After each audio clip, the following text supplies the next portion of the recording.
Good morning Dharmavaram అనే programme అందరికీ గుర్తుండే ఉంటుంది. తెలుగు ప్రజలకు చాలా చిరపరిచితం.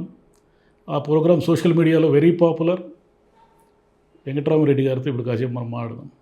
నమస్తే సార్. నమస్తే సార్. ఎట్లా ఉన్నారు? Yeah fine sir. ఈ మధ్య పెద్ద సోషల్ మీడియాలో కనపడడం లేదు మీరు.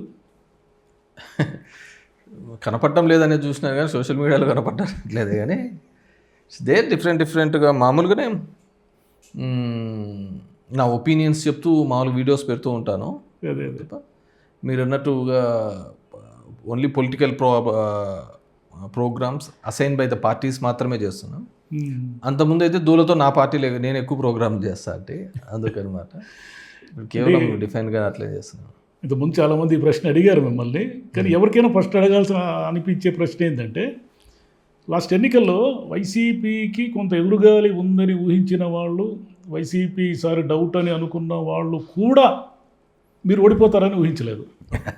దానికి రెండు కారణాలు ఏమిటంటే, ఒకటి బీజేపీకి ధర్మవరంలో పెద్ద బలం లేదు. సత్యకుమార్ గారు బయట నుంచి వచ్చారు. ధర్మవరం ప్రజలతో ప్రతిరోజు తెల్లవారి లేస్తే కలిసి ఉండే వెంకటరామరెడ్డి గారికి 100% ఎడ్జ్ ఉంది అని అందరూ నమ్మారు. ఇది తెలుగుదేశం వాళ్ళు కూడా.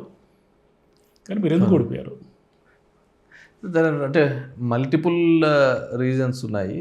మీరు గెలుస్తే ఎలాగనుకున్నారో సొసైటీ అంతా, నేను కూడా అలాగే అనుకున్నా గెలుస్తామని చెప్పేసి. ఓడిపోతామనేది లేదు.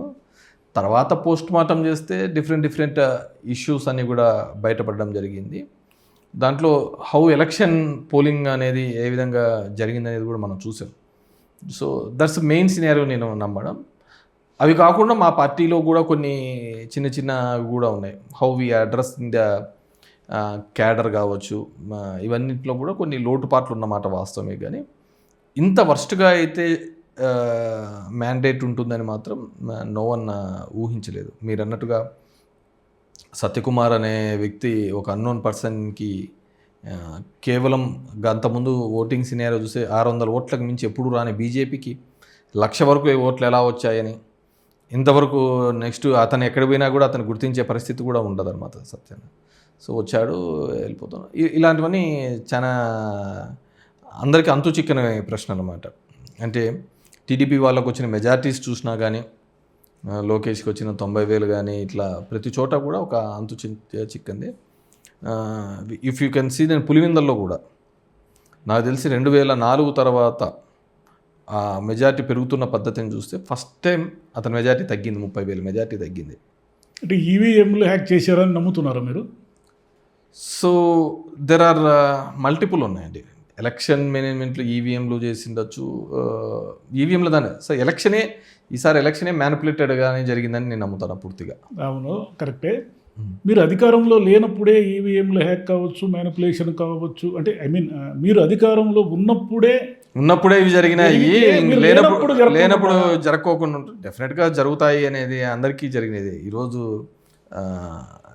దేశంలో ఎలా జరిగినాయి ఎలక్షన్స్, దేశంలో ఏ విధంగా జరుగుతున్నాయి elections. If you look in to the Maharashtra elections, Modi face పెట్టుకొని బీజేపీ ఎలక్షన్స్ పోతే 30 సీట్లు యూపీఏకి వచ్చినాయి, అదే ఇండియా కూటమికి వచ్చినాయి. ఒక 5 months తర్వాత జరిగిన ఎలక్షన్స్లలో 225 సీట్లు ఎన్డీఏకి వచ్చినాయి. ఎలా వచ్చినాయి తెలియదు. అండ్ నితీష్ కుమార్ది మన బీహార్ ఎలక్షన్స్ చూస్తే ఈరోజే పాపం ఆయన వెళ్ళిపోయినట్టు కూడా ఉన్నాడు రాజ్యసభకు. ఆయన చూసినాము అంటే 5 times సీఎంగా. సరే, ఆ రోజు లాలూ మీద వచ్చినప్పుడు జంగిల్ రాజ్ అనుకోవచ్చు, ఇంకోవచ్చు అనుకోవచ్చు. కానీ ఈ 5 termsలో జరిగిన అద్భుతాలు ఏమీ లేవు బీహార్లో. But he got a thumping మెజార్టీగా. అండ్ నువ్వు దేశ చరిత్రలో ఎక్కడా చూసిండవు. మామూలుగా ఒక ఎలక్షన్ నడపాలి అనుకుంటే కొంతమంది మనం కూడా బెంగళూరులో లేకుంటే హైదరాబాద్లో వస్తే బస్సులకు రండి, లేకుంటే కార్లకు రండి, మేము ఇక్కడికి వచ్చిన తర్వాత మీకు ఏదైనా చూసుకుంటారు, మన లీడర్లు తీసుకుంటారని చెప్తూ ఉంటాం. ఫస్ట్ టైం బీహార్ ఎలక్షన్లకు హర్యానా నుంచి ట్రైన్లు వేసినారు. So the elections is completely manipulated అని నేను పూర్తిగా విశ్వసిస్తాను. ఇప్పుడు కార్యకర్తలకు ఏ రకంగా విశ్వాసాన్ని ఇస్తారు? లేదు, నేను ఇది ఇప్పుడు సర్ర జరుగుతోంది. సర్లో ఏ విధంగా ఓటింగ్ సిస్టమ్, నేను దీని మీద ఐఎమ్ ఫైటింగ్ ఫ్రమ్ మన రాహుల్ గాంధీ చూపించినది కూడా నేను 2007లోనే ప్రజెంటేషన్ చేసి చూపించా, ఎలా ఓట్లను మొత్తం ఏ విధంగా చేస్తారని చెప్పి. నేను అప్పుడే చెప్పేవాడిని, ఇప్పుడు ఈ దేశంలో డెమోక్రసీ అనే చెప్పుకునేదంతా ఒక బూతు. So we are not living in that. అంతా మ్యానిపులేషను ఎవడుతుంటే వాళ్ళ జరుగుతుంటుంది. So coming to your point, మీరు అంటున్నది అంటే మీ గవర్నమెంట్లో ఉండి మీకు అన్ని అనుకూలాలు ఉన్న రోజే మీరు ఈ విధంగా అవుతుంది.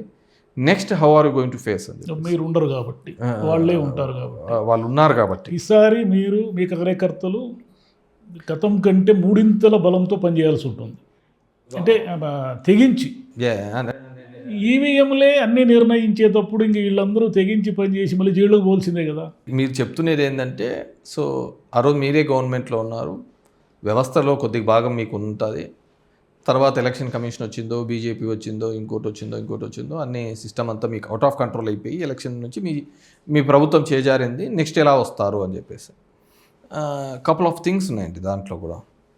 పోయిన ఎలక్షన్స్లో మా క్యాడర్ కానీ కార్యకర్తలు కానీ తన ఓటు తను వేసుకునేంత వరకు పనిచేసినాడు. కానీ ఒక 10 ఓట్లు తీసుకొని వచ్చి వాళ్ళను వేయించాలనే ప్రయత్నం అంత హార్డ్గా పనిచేయలేదనేది మనమందరము ఖచ్చితంగా ఈ మధ్య జరిగిన పోస్ట్ మార్టంలో తెలిసిపోతుంది.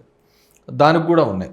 ఎందుకంటే మేము జరుగుతున్న అభివృద్ధి కానీ సంక్షేమంలో కానీ వాళ్ళని భాగస్వాములు చేయలేకపోయినాం.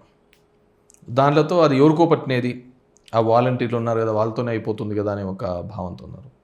కానీ కమింగ్ సినారియోస్లో అంటే దానికి 2-3 ఉన్నాయి. ఇప్పుడు ఓటర్కి చంద్రబాబు నాయుడు ఇచ్చిన హామీలు అవి నెరవేరుస్తున్న పద్ధతి అంటే బేసిక్గా జనాలకి ఏమి అంటే, జనాలు కావచ్చు, నేను కావచ్చు, మీరు కావచ్చు, ఎవరైనా కావచ్చు, ఏమి ఇచ్చావు అనే దానికంటే కూడా ఏమి ఇస్తావు అనే దాని మీద ఎక్కువగా ఉంటుంది.